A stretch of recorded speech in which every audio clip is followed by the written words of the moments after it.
In 2022, through a Freedom of Information Act request, an official report titled Anomalous Acute and Subacute Field Effects on Human and Biological Tissues was released by the Defense Intelligence Agency. The release was part of a larger disclosure of over 1,500 pages related to the work being done by the Advanced Aerospace Threat Identification Program, or ATIP.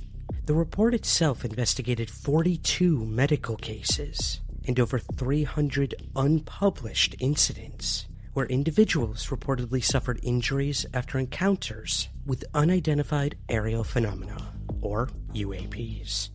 These injuries included burns, headaches, dizziness, and neurological symptoms, some of which occurred without direct contact, suggesting exposure to high-frequency electromagnetic radiation or other advanced energy systems.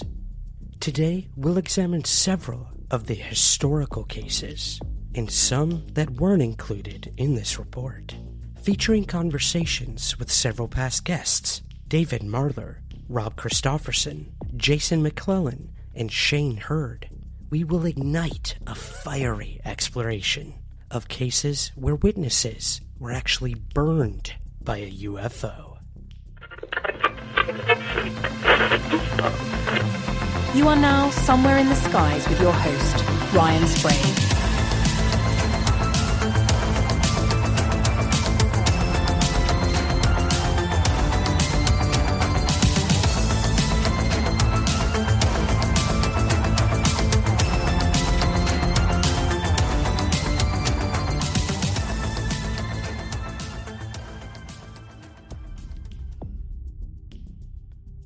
On April 28, 1964, a 10-year-old girl named Sharon Stull claimed to have encountered a UFO while playing during recess outside at the Lowell Elementary School in Albuquerque, New Mexico. Accompanied by her 8-year-old sister, Robin, Sharon reported seeing a distinctly egg-shaped object, metallic in appearance, hovering silently in the sky.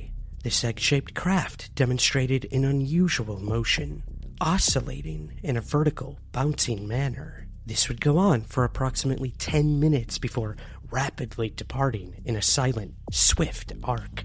Sharon recounted that the object emitted a strange glow, and that she had felt an intense wave of heat on her face during the encounter. Robin, meanwhile, did not engage with the sighting at all. She continued playing and later maintained that she had not observed anything unusual. Her lack of corroboration has been a key sticking point for skeptics. However, it's still important to consider that children may process or dismiss experiences differently, especially under stressful or unfamiliar circumstances. Shortly after the sighting, Sharon began to exhibit concerning physical symptoms. Her face became red and inflamed, and she experienced a persistent burning sensation in her eyes, which led her mother to seek medical attention. The physician who examined her diagnosed the condition as burns consistent with exposure to high-intensity infrared radiation, something not typically found in the environment around a schoolyard.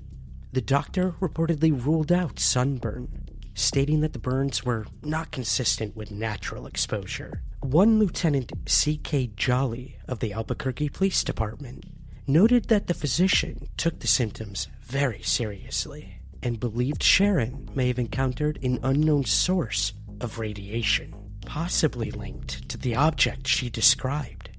The incident quickly drew the attention of local newspapers, the police, and civilian UFO research organizations, reflecting the heightened public interest in UFOs at the time. One of the foremost groups to take an interest was the Aerial Phenomena Research Organization, or APRO, which dispatched its founders, Jim and Coral Lorenzen, to conduct an in-person investigation. Coral Lorenzen later expressed reservations about the reliability of the family's account. During interviews, Sharon's mother frequently interrupted, inserting tangential and sometimes outlandish claims, including that she had contacts with the FBI. and referred to a physician she called their family doctor, whom the Lorenzens later discovered had only recently treated them for the very first time. These inconsistencies suggested to Apro a possible effort by the mother to embellish the story for attention or maybe even credibility. Nevertheless, Apro's official findings stopped short of outright dismissal. Sharon's injuries, particularly the infrared-like burns, were documented and considered legitimate anomalies. Apro emphasized the need for further evidence, but acknowledged the potential value of the case in the broader study of close encounters involving physiological effects. The United States Air Force also reviewed the case through Project Blue Book. However, their records on the Stull sighting were brief and pretty dismissive. The summary document exaggerated the claims, noting that Sharon had seen little green men and had been burned by ray guns.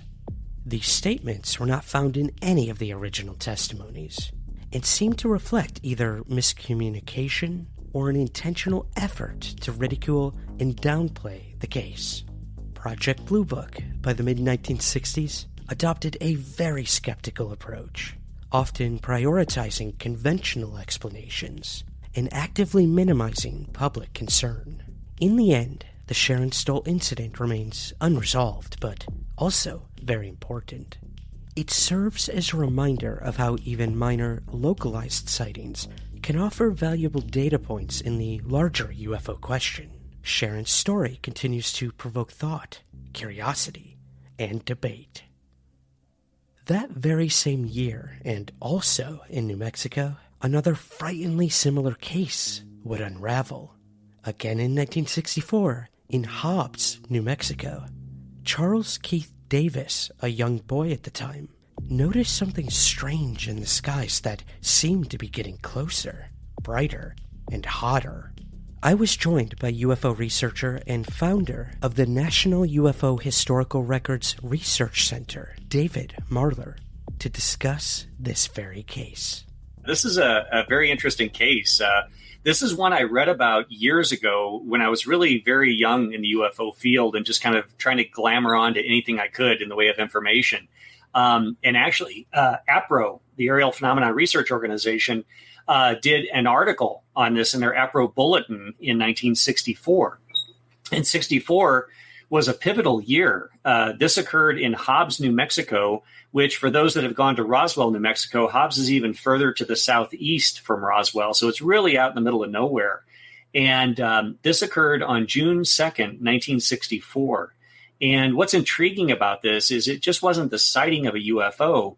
It was the sighting in an apparent burn case where an 8-year-old boy, who was the primary witness in this case, was burned by flames that came from head to toe, yet he was only burned from his jawline up. And so I'll set the stage for this, but I just want to kind of start off by letting you know what we're going to be talking about. What's interesting about this, though, despite the severe nature of it, it really wasn't investigated thoroughly other than an article written by Coral and Jim Lorenzen with APRO in 1964.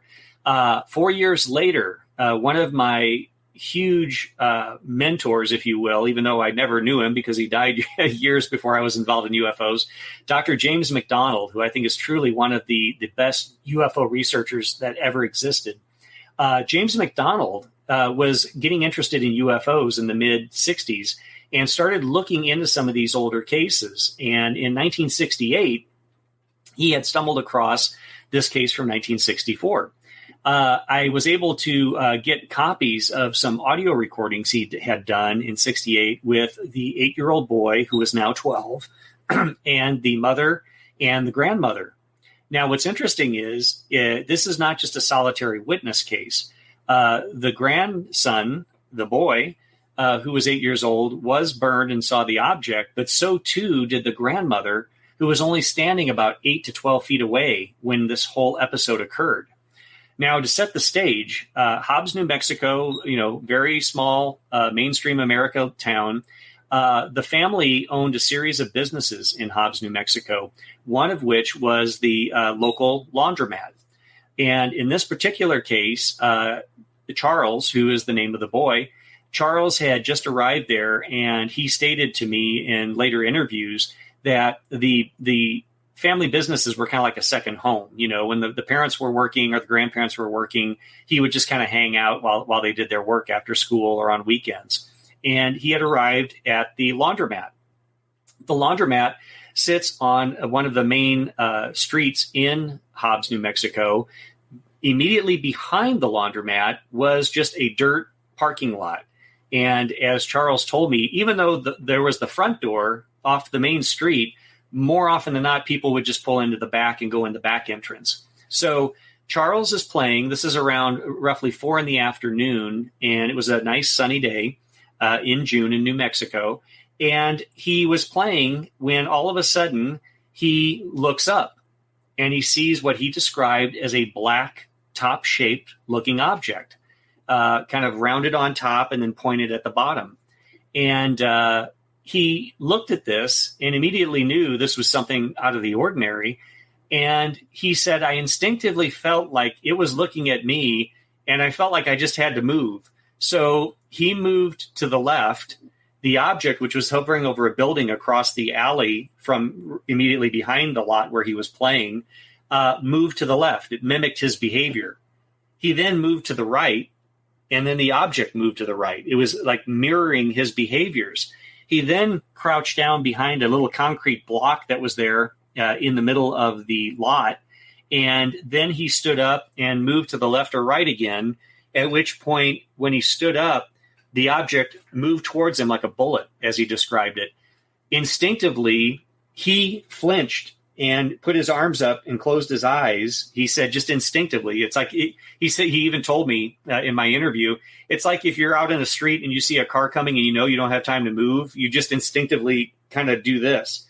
When he did this, the object moved directly over his head, about a foot above his head, belched flames down, which at this point, the grandmother's attention was drawn to him. She was standing in the back door of the laundromat, and when the object moved at him like a bullet, she heard a whooshing sound. And that's what drew her attention to look out the back door of the laundromat, where she saw her grandson with this object above him. And helplessly, she watched this rain of fire come belching out of the bottom of this object. She described, and this is what's interesting about the case, is not only what happened, but what didn't happen. She described to McDonald in 1968 and in other news accounts, because this was documented in the local newspapers, that the fire came out and bathed him from head to toe. And then the fire went back up into the object, and the object took off and made another whooshing sound. Now, as you could imagine, the grandmother was shocked and horrified. And even 4 years later, you hear the guilt in her voice talking to Dr. James McDonald because she didn't do anything to protect him or save him from enduring this. I looked out and my grandson was standing there and under this fire. It looked like a black thing with 3 burners, and it was right over his head, was standing straight up. And I was so astonished that I couldn't say anything. I could see him, and under this fire had him all covered to the ground. And I could see him and under this fire, and I could see him trying to say something, and just a few minutes, he screamed. And this thing just like that and left. And he ran to me, and when he did, the outside of his flesh was falling off of his face.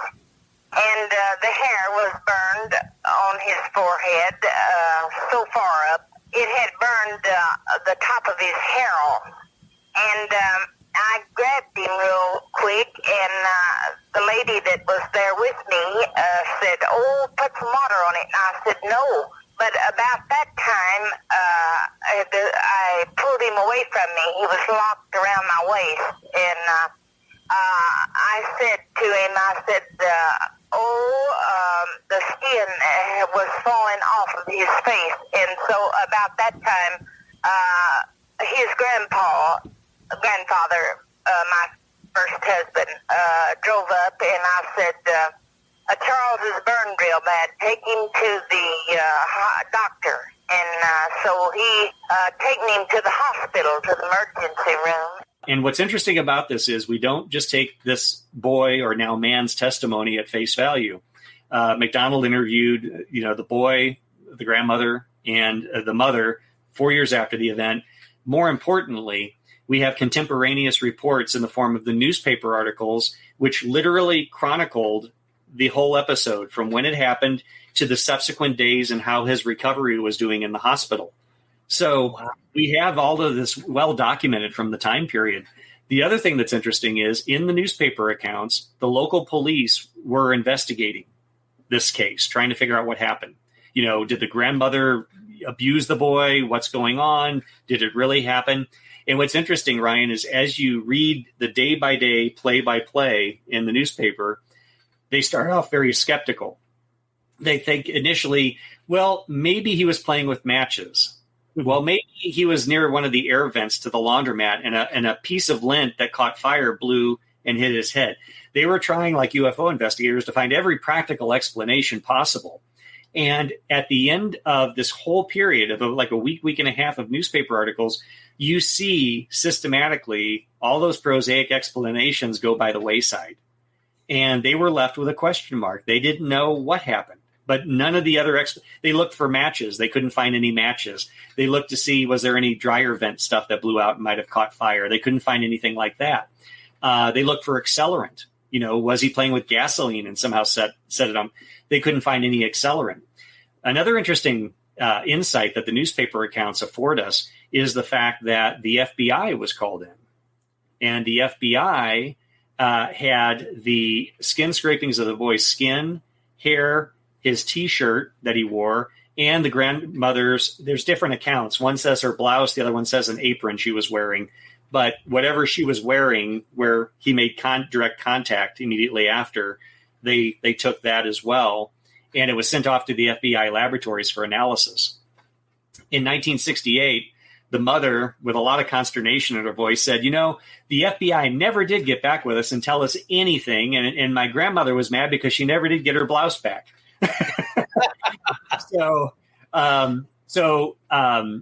Long story short, I ran across these recordings, and without going into a lot of detail, I was able to track down the 8-year-old boy. He actually changed his name, nothing to do with the UFO case, but his mother later remarried, and then he took on his adopted father's name. So nothing nefarious, nothing to do with a UFO cover-up or anything like that. But I was able to track him down after realizing this, after kind of piecing together different elements. And I was able to find him. He still lives in the southwest portion of the United States. And I interviewed him repeatedly. He has a business in the town where he lives. He's an upstanding citizen. He's well known within the community, although he's never publicly talked about any of this. And then I've gotten to know his wife as well. And his wife and he both told me, until you came along, my wife has never heard this whole story. She knew about it after we had been dating and we knew we were going to get married. I eventually told her about it. And she would always periodically say, do you want to tell me more about what happened in 64? Do you want to talk about that incident? And he said, no, never. He goes, it's not until you came to talk about this that she's finally heard the full story. And then subsequent to that, I found all the newspaper articles, which they didn't have. And I found a lot of additional information. I filed a FOIA request with the FBI relative to the FBI laboratory analysis of what they collected. And I immediately got a letter of reply back stating that because it involves third-party individuals and privacy issues, I could not request that information. So I sat there for all of 10 seconds and thought, okay, well, I know the guy who it happened to. So I redrafted the FOIA in his name, sent it to him, and it said, Charles, and I call him Chuck. He goes by Chuck. I said, Chuck, do you mind resubmitting this in your name? Because they can't say it's third party and we can't release it. So he submitted that right before COVID. And we don't know where they're at with FOIA requests right now because of COVID. So we don't know if it's just tied up in red tape, or if it's in the queue and they'll eventually get to it. But he did resubmit that in his name. It'd be really interesting if we found something after all these years. As your audience is sitting there thinking, well, Dave said the police investigated. I also consulted with the Hobbs, New Mexico Police Department. Oh, okay. I have to tell you, they were extremely professional, regardless of what I was asking for, being involved in UFO research. It was all via email and phone, but they were extremely polite and respectful. And they said, Dave, when did that happen? I said, well, it happened in 1964, June 2nd, 1964. They said, well, we have some historic records going back, but we don't know how far back they go. And we also have some old ones on microfilm.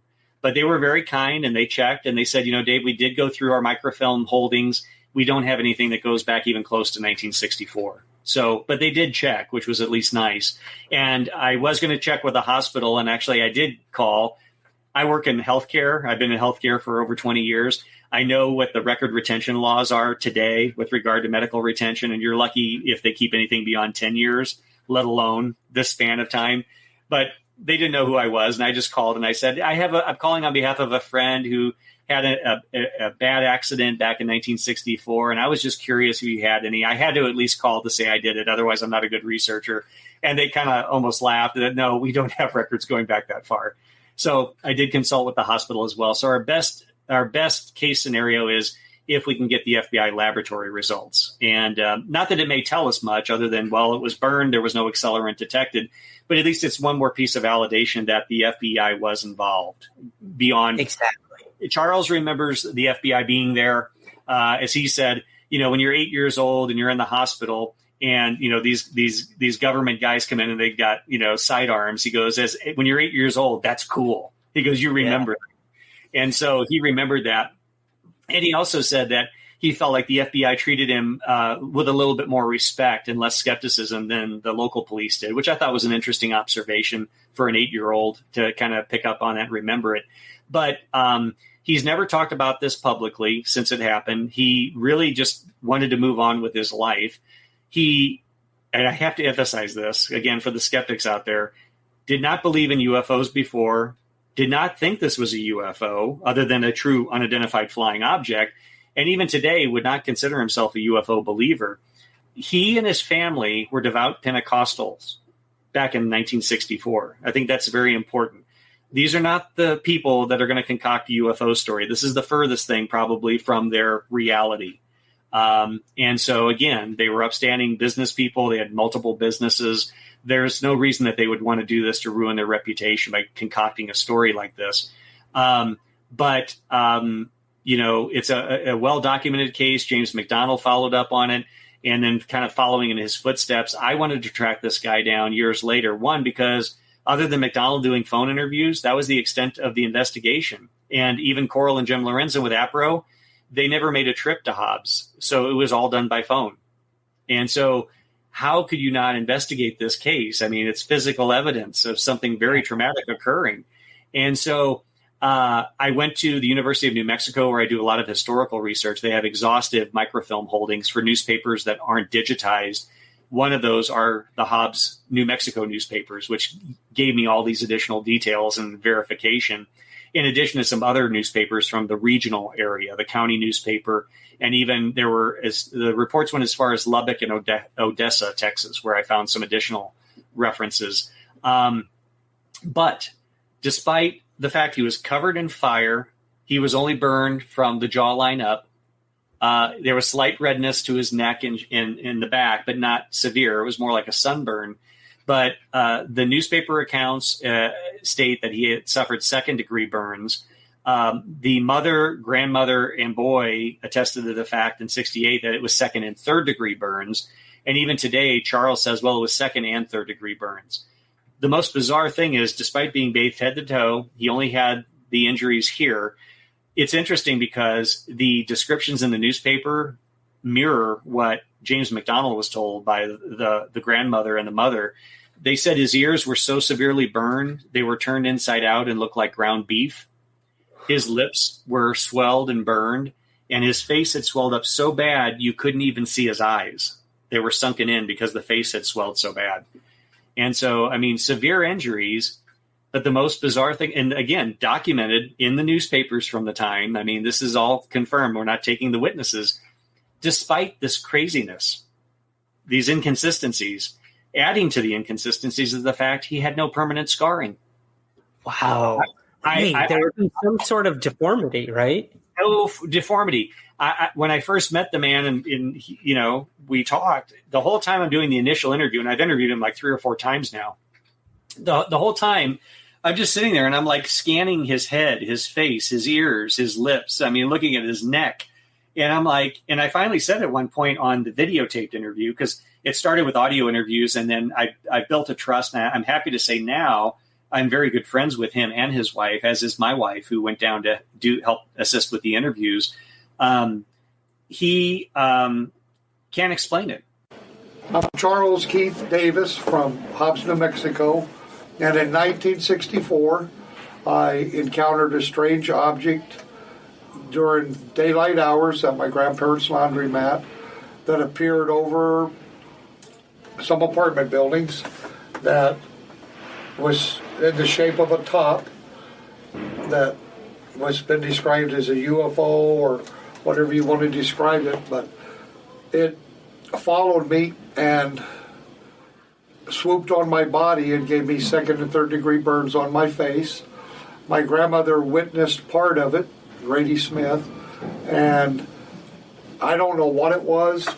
I just know that I encountered something very unusual that we've kind of kept under the closet for 55 years, and up until Dave came, we haven't talked about it much. It's kind of been like, I'm not going to say a family secret, but there's so many skeptics out there that it's not something you want to talk about.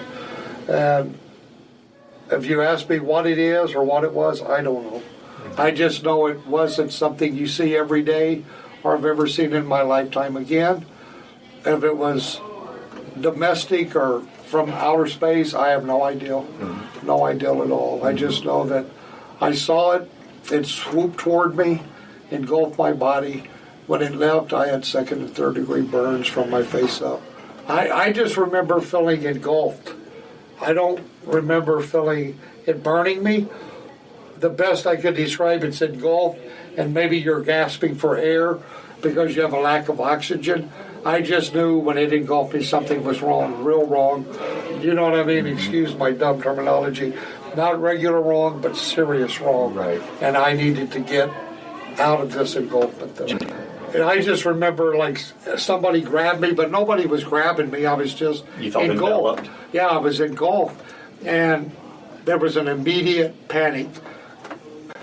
But in hindsight, and I'm being very sincere, I think I would have, I knew something was wrong when it, right. You know something's wrong. Right.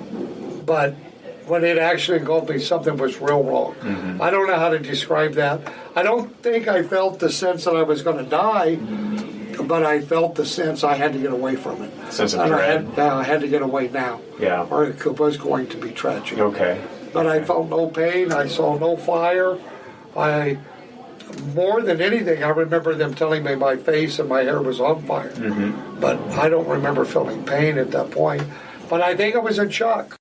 I know they brought in the FBI, the Hobbs Police Department, and to this day we still don't have answers. I know they took part of my clothing to check it for evidence. They checked the area I was burned, and 55 years later I'm going to tell you there's no answers any more than we had the day that the occurrence occurred. Mm-hmm. Rewinding back to the year 1952, a hardware store clerk and scoutmaster known as D.S. Sonny Disburgess was driving a group of Boy Scouts home when he saw a bright light flash over West Palm Beach in Florida. Thinking it may be a downed plane or even a car accident, Disburgess pulled into the shoulder of the highway so that he could get a closer look. Armed with a machete and flashlight, he entered the palmetto grove near where he saw the lights, leaving the boys in the vehicle with instructions to alert the residents of a nearby farmhouse if he did not return within 15 minutes.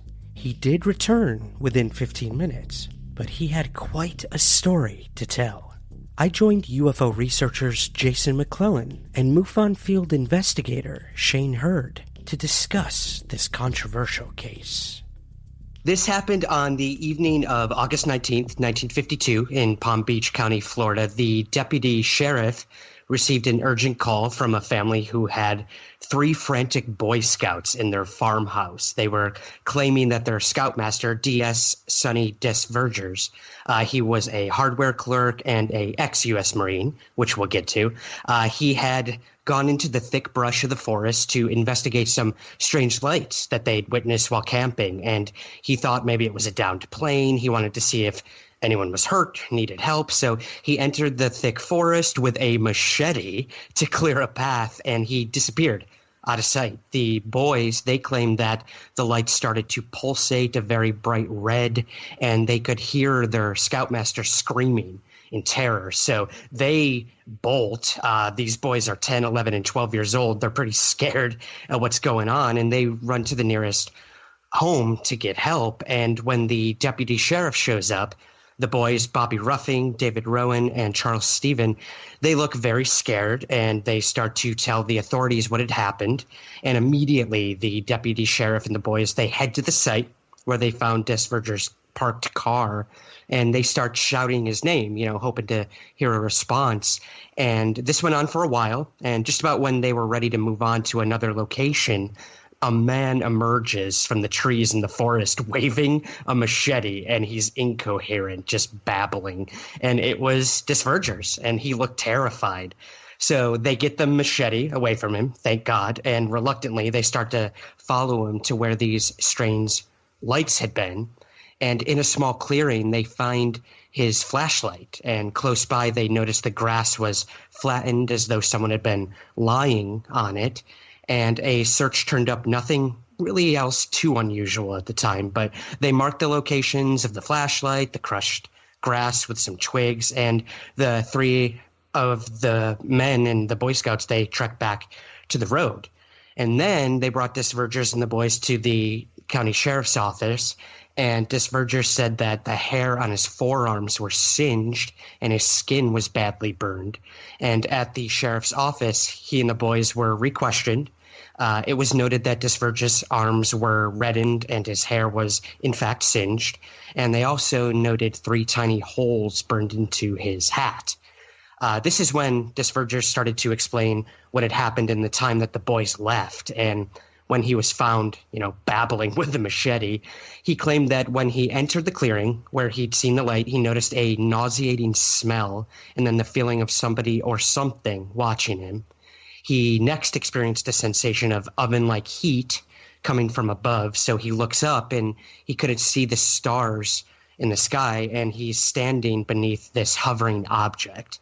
Now, the object was circular. It was dull black with no seams. It was about 30 feet in diameter, he says, with a height of about 10 feet and a dome on top, and the bottom edge was glowing. So he feels immediate threat when he sees this thing. He starts to back away, and then he hears this like a hatch opening, and a red flare light comes from the side of the object, and it starts to move towards him. So he blocks his eyes from the light, and he notices that the light turned into a red mist and completely enveloped him. He claimed that this is when he blacked out.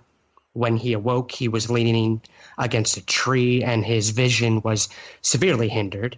He felt around and was able to grab the machete and stumbled his way back to the clearing of the road. And that's when he meets up with the authorities and the Boy Scouts. So eventually, by protocol, the case was handed over to the Air Force, which subsequently led to an investigation by Project Blue Book, specifically Chief Investigator Edward Ruppelt.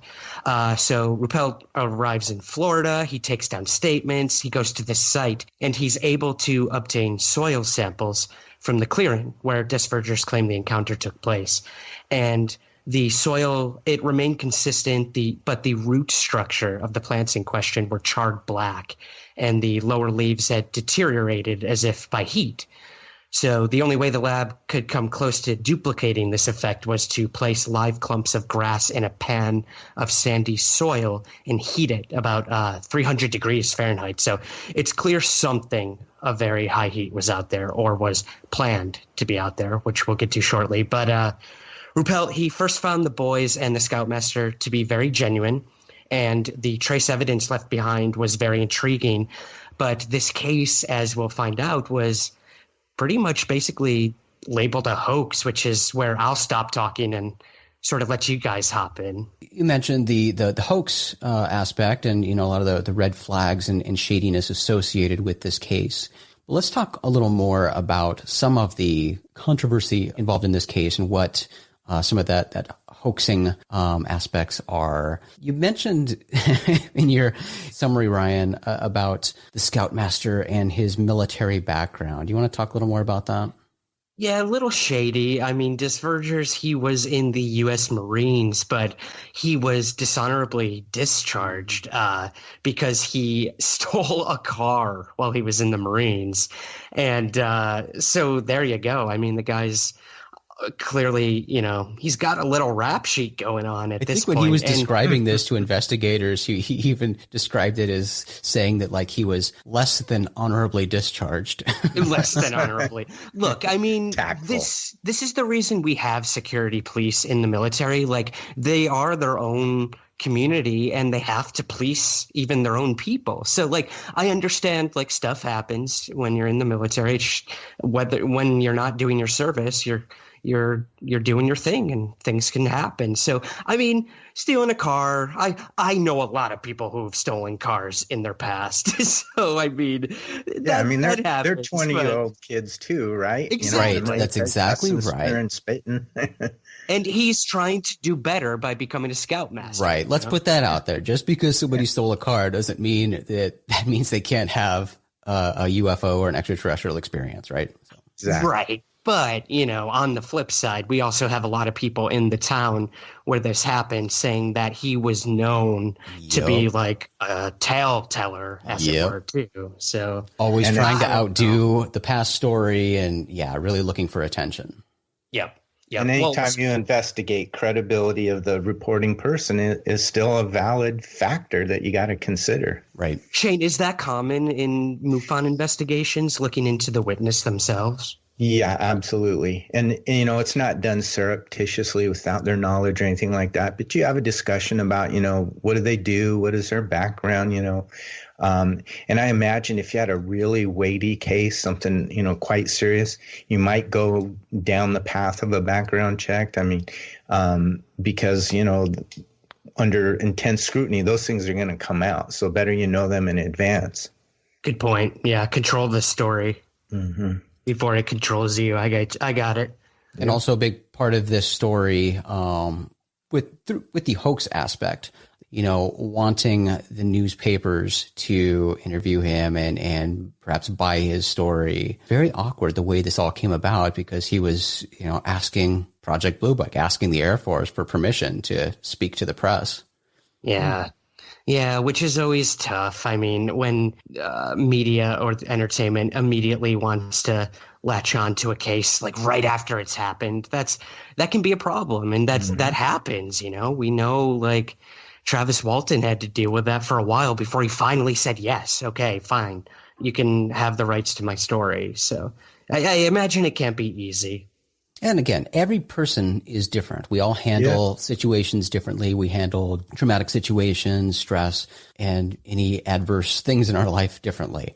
So although it's not how I would react and most people would react to immediately after something allegedly traumatic happening, to then look at how you can profit off that, I guess some people might, but typically the response initially is just wanting to figure out what the hell happened, right? I mean, that's your first priority, like trying to figure out what the situation was, hoping that people don't think you're crazy, trying to convince your family of that, first of all, let alone everybody else in the world. But you also, because of that ridicule, wouldn't want to be very quick out of the gate to announce it to the world and just inviting in more ridicule. Our next case brings us up north to Canada. In 1967, within Whiteshell Provincial Park in the province of Manitoba, Stefan Michalak reported a UFO encounter near Falcon Lake, claiming he approached a landed disc-shaped craft. What happened next would usher in one of the most well-documented close encounter cases in all of UFO history.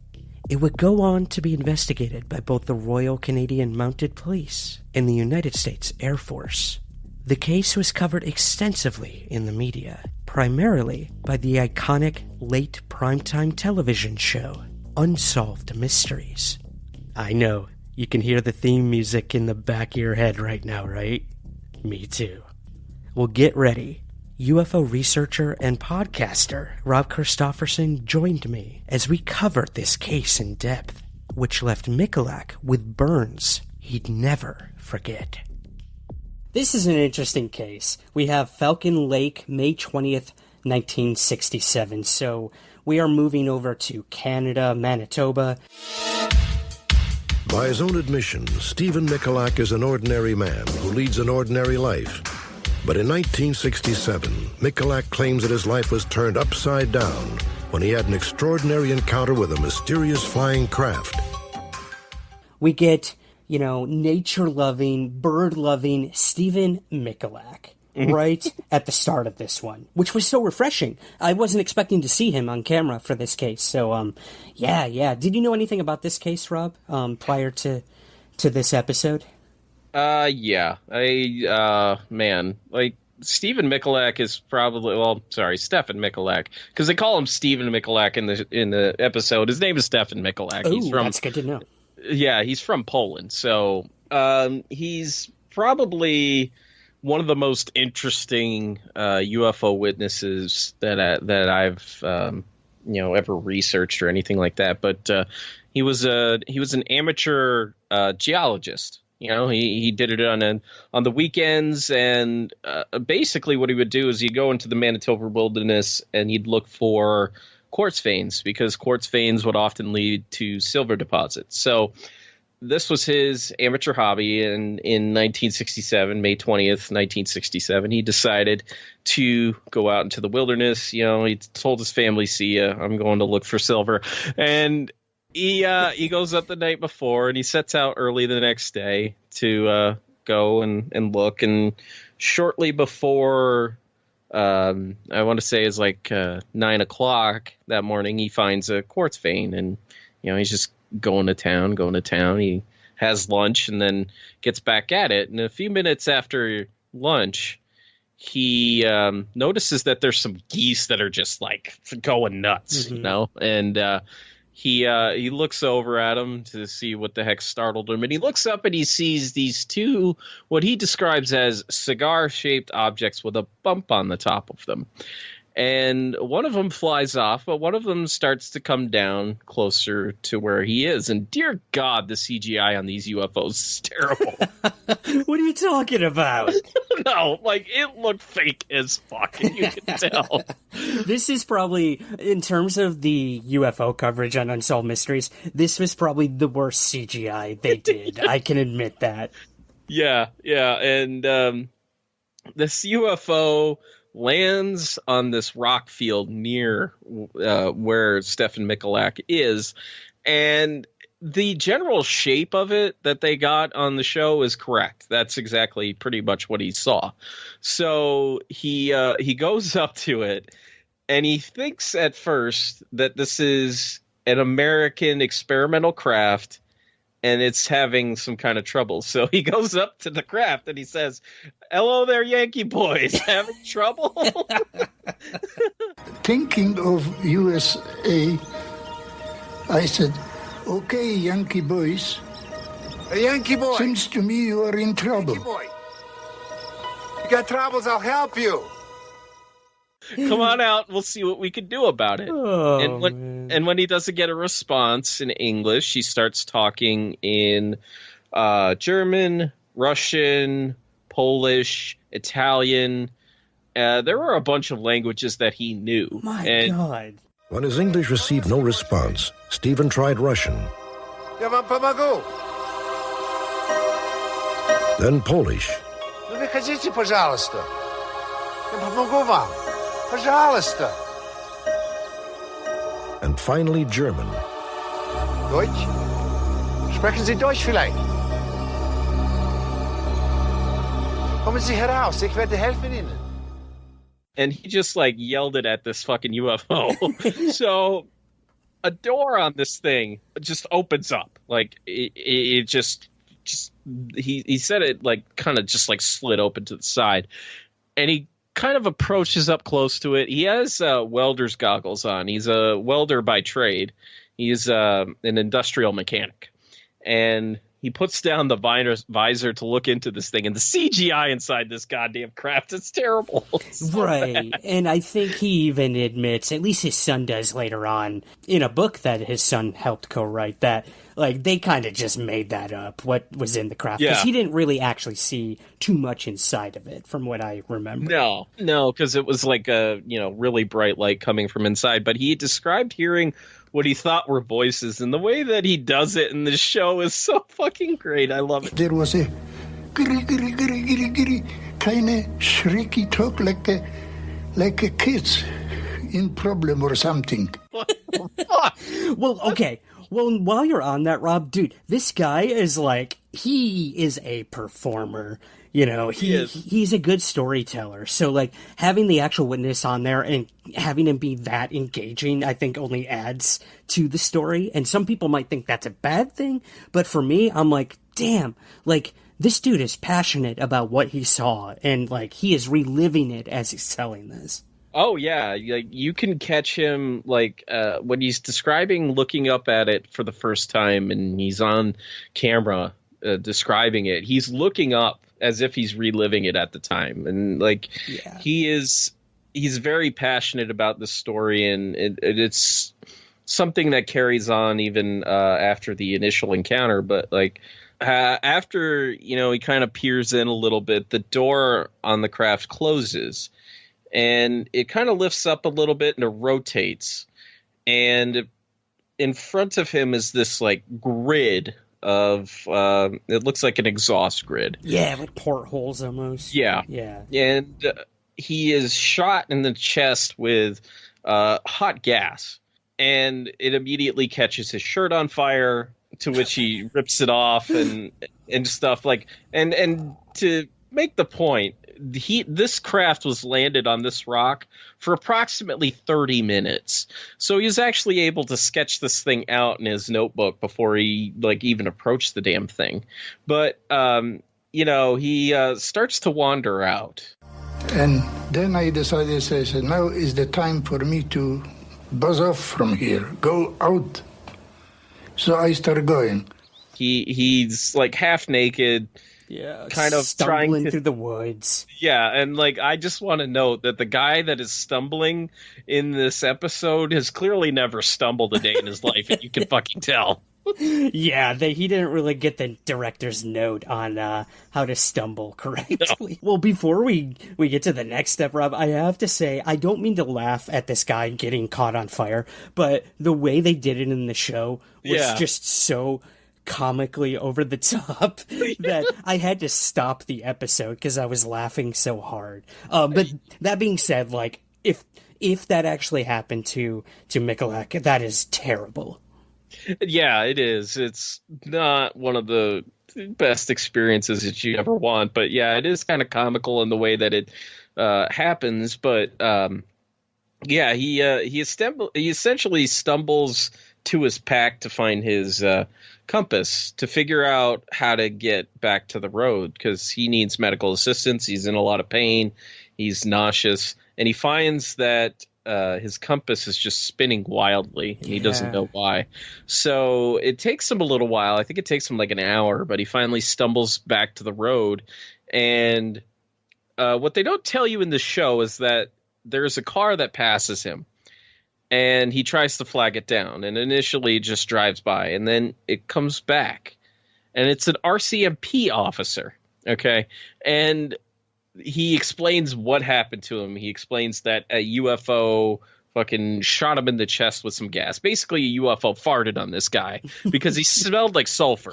So we know, this UFO farted on him. It's disrespectful. UFOs should not be farting on people. It's a real problem in this case, and I hope it never happened to anybody else. But yeah, it's a cosmic crop dust. Yeah, it really is. And this RCMP officer listens to his story, and he turns to him, and he says, "Sorry, I have other duties to perform," and he drives away. What the hell? Yeah, this is in The original articles that Chris Rutkowski actually wrote for Flying Saucer Review and for NICAP, there's PDF copies available out there, but the report is just wild. But yeah, he claims that's what the RCMP officer told him, and he drove off. Wow. And it took Michalak somewhere in the neighborhood of 4 hours to stumble back into town.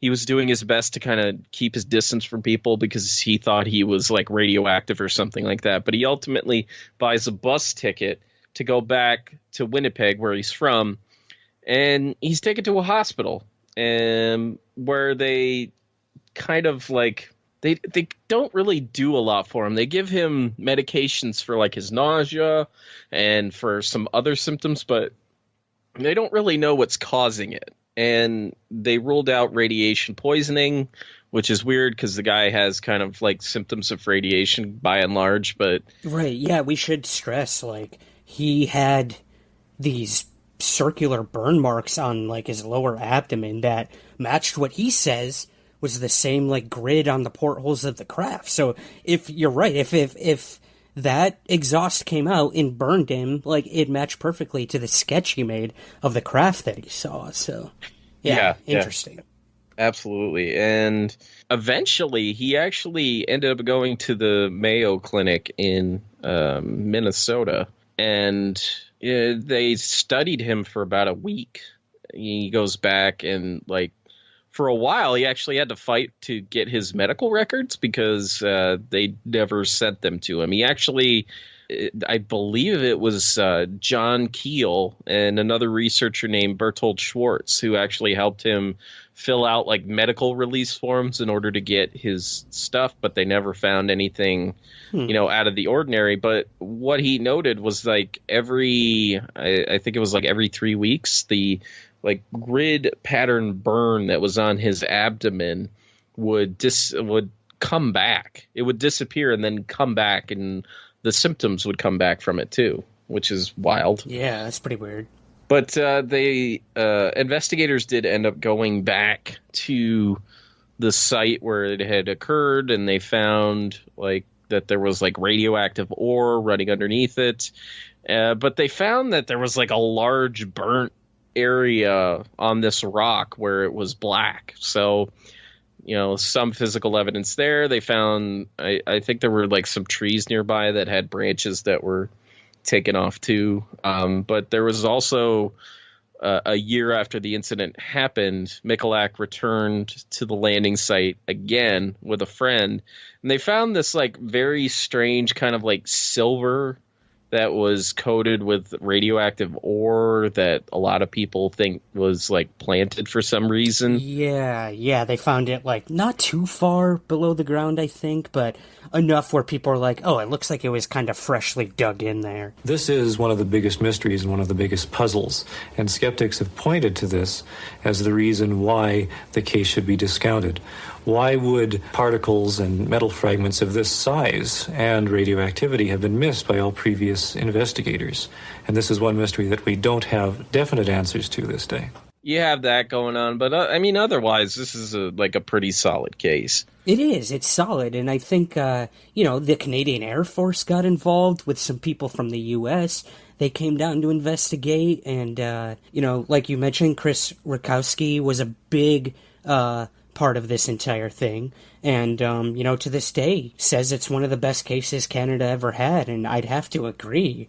I mean, there's some bumps along the way with some dubious researchers that Michalak got involved with, but that happens to any UFO witness. You got to be careful who you end up working with, because their intentions might not be as, how would you say, altruistic as you'd hope they'd be. But one of the other things, Rob, I thought was interesting, in the book written by his son, he remembers when Unsolved Mysteries came to film his father for this. And during breaks, one of the crew members kind of passively said to the father, "Oh man, this must have been the most difficult and most remarkable experience of your life. And his father shook his head and said, no, being in a concentration camp, escaping to America, joining the army and going to Germany to translate and dismantle concentration camps was the most difficult part of my life. Yeah. Holy shit, dude. So at this point, like, all the Unsolved Mysteries crew are gathered around, and he's, like, regaling them with these other stories. So, I mean, even this dude might have witnessed beings from another world land, but he can even say to himself, like, I've experienced much more difficult things in my life. Yeah, absolutely. He's, I love that man so much. I do. Yeah, and the fact that you spent, how many languages could the dude speak? It's just crazy. Like, I wish I could have met this guy. You know, unfortunately, he did pass away. Yeah, he passed away, I think, in the 90s. Yeah. At some point. Yep. Yeah. So, I mean, we kind of only have his story to rely on at this point, but like I said, his son has been very vocal. He co-wrote a book with Chris Rutkowski and his father about all of this, so definitely I think people should check this one out. It is definitely one of the most underrated cases, I think, out there.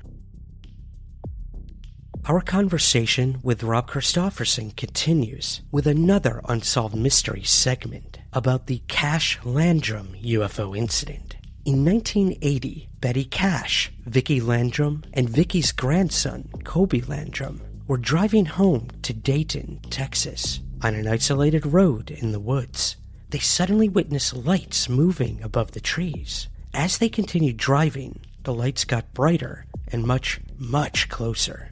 So close, in fact, that they could see, at treetop level, a huge diamond-shaped craft, expelling flame and emitting significant heat. What would happen next would set off a string of investigations, lawsuits, and even tragedy. This is one of the saddest cases out there. We're going to be talking about Cash-Landrum incident of December 1980, December 29th. On a desolate highway in Texas, 2 women and a young boy had a bizarre encounter with an unidentified object. Today, all 3 are plagued by mysterious illnesses whose symptoms began to appear that very night. Betty Cash, Vicki Landrum, and Colby, the son. This is in Dayton, Texas. And, Rob, would you mind giving us kind of the Cliff Notes version of this one? Yeah, so they were returning from dinner, and I think they had played bingo that night, too. It was kind of like 8:30, 9 o'clock at night, and they're just driving down the highway, and they see kind of like it's like a bright light before them. And they keep getting closer and closer to this thing. And what they find is that there's this diamond-shaped object just hovering maybe 10, 15 feet above the road. And it's shooting jets of fire down at it. And I believe it was Vicki Landrum who was... she thought it was like the second coming of Christ. And she was like holding Colby close to her in the car. And... Betty Cash got out of the vehicle and she wanted to get up as close as she could to this thing. And she, described it as like throwing down this intense amount of heat. But like she described this burning sensation as if it was coming from inside of her. So she was out of the car maybe for like a minute or two before Vicki just calls back to her, tells her, we got to get out of here. So she runs back to the car. And when she goes to open the door, her hand is like, she burns her hand. Oof. It's really hot. And the fucking Unsolved Mysteries goddamn reenactment, if you look at the back window of that fucking car on the driver's side, it looks like it says, aha, or ha-ha, or, you know, what? Who the fuck wrote that in the goddamn fucking window of the goddamn car? Yeah, what, crew member just got, bumped from an episode or something, and, the revenge was to put haha on the window. I don't know. When you sent me an image of that, you're like, dude, look at this window of the car. And I'm, looking, I don't see anything. There's no reflections. What? Oh, okay. And when I first read it, I'm not gonna lie, I thought it said Hellier, and I was like, no, we are not... going down Hellier territory with this. We're not going down that road. We're not going down that road. But like, some things need to stay separate, and the Cash-Landrum case is one of them. So fucking Betty, she gets back in the car. She has to basically open the door with her hand inside her jacket, and they don't go anywhere though, which I don't think they can. I think she has kind of trouble starting the car or whatever. Yeah. But all of a sudden, this thing starts to fly away a little bit, and then they count like 22 or 23 of these helicopters that come into the area. And I know, like, I don't think they described it in this particular episode, but I know in other accounts they said that there were two of them that looked like they were escorting this thing, and then the others were, just kind of following along. There were like two, almost like they like dropped something to attach to this thing, but like they essentially escorted this thing away. And it was only a few hours after this incident that they all started to have health problems. They all started to experience nausea. There was like these kind of mysterious looking sunburns. There was blistering. There was basically they found that they were exposed to high dose levels of radiation. Now, they ended up meeting with the government, the Air Force and stuff.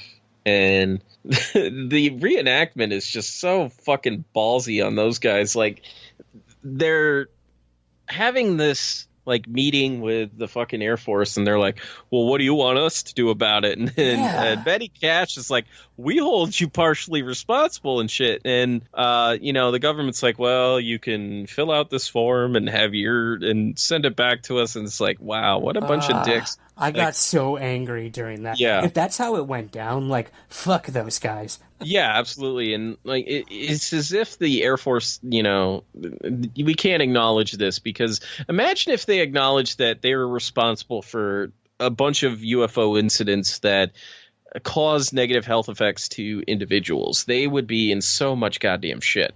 Right. But yeah, they basically denied them, and they never got anything from the government. I mean, Betty Cash like was hospitalized like yearly for problems up into her death. That it's so sad, man. I mean, well, not only that, like even during when they met with the Air Force officials, like they could give two shits about her health. She was like lost 50% of her hair. She can like barely sit. And they're in there interrogating them about what they saw. And after they get the story, they're like, yeah, well, we had nothing to do with that. Thank you. Bye. Yeah. Fucking this dick poor bags. woman. Yeah. They're clearly sick. And something happened. And like to bring them under the guise that, oh, come in, let's hear about it, and we're going to help you. And then in turn say, whoa, this woman's like dying from this thing. We got nothing to do with this. Like, jump ship, jump ship. Yeah, absolutely. And fucking, there was a, where the hell were they? It was like an air show or something at an air base. And I don't know if this was in the episode. I don't think it was, but they had gone to this air show, and like Colby had seen one of those double rotored helicopters that they claimed to see like 23 of that night.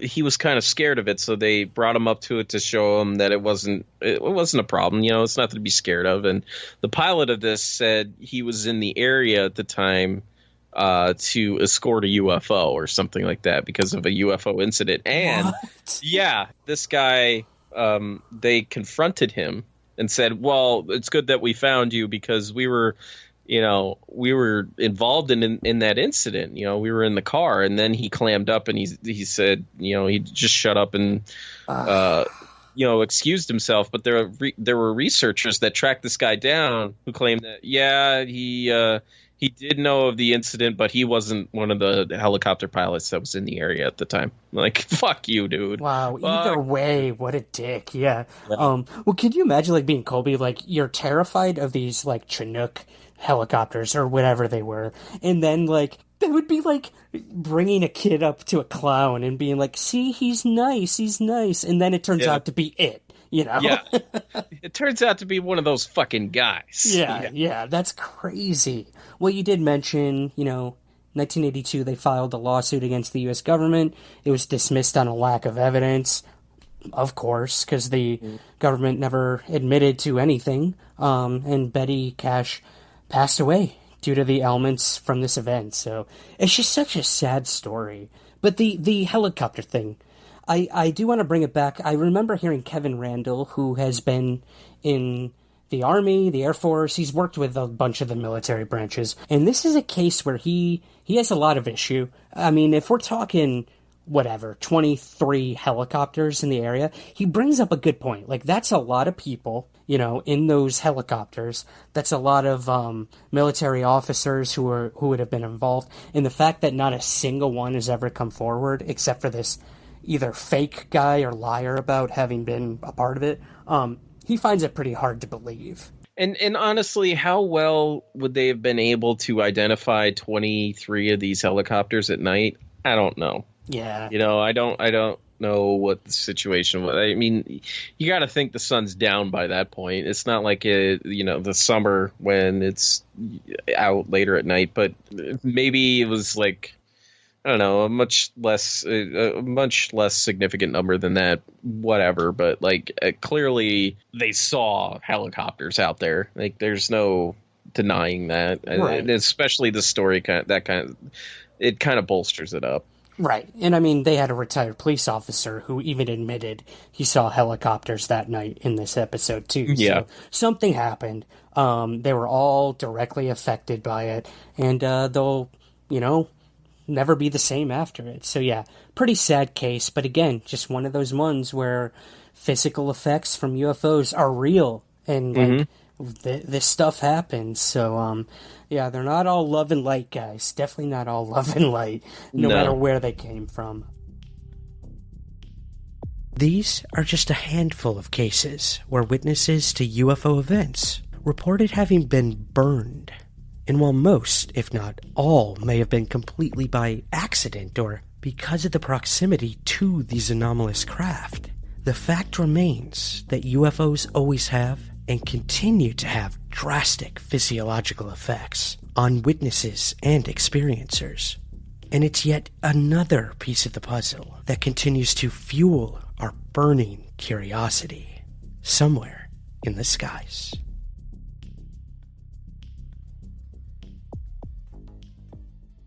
Special thanks to all of our guests featured in this episode. You could find links to their work in the show notes. And you could find us across all social media by searching for the Somewhere in the Skies podcast. Please do us a huge favor and be sure to rate and review the podcast on Apple and Spotify. It helps us tremendously in gaining visibility and finding new listeners. Again, just head on over to Apple and Spotify and search for the Somewhere in the Skies podcast. Want ad-free early access to episodes, bonus episodes, free access to all of my articles, and priority to ask our guests your questions? Join our Patreon page today. Visit patreon.com/somewhereskies. Again, that's patreon.com/somewhereskies. If you have an interesting UFO case, theory, video, or image, feel free to tag us in your social media posts or join our very active Facebook group. Once more, just look for Somewhere in the Skies podcast on Facebook and ask for an invite. Thank you so much for listening. And remember, keep your feet on the ground, but never stop searching. Somewhere in the skies.